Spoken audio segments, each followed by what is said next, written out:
আসসালামু আলাইকুম। এটা হচ্ছে আমার ইন্দোরের মাল ভাই, বুঝছেন? ইন্দোর, এটা হচ্ছে ইন্দোরের মাল, বুঝছেন?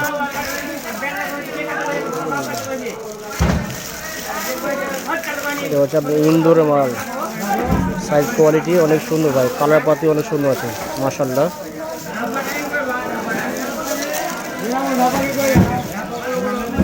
ইন্দোরের মাল ভাই,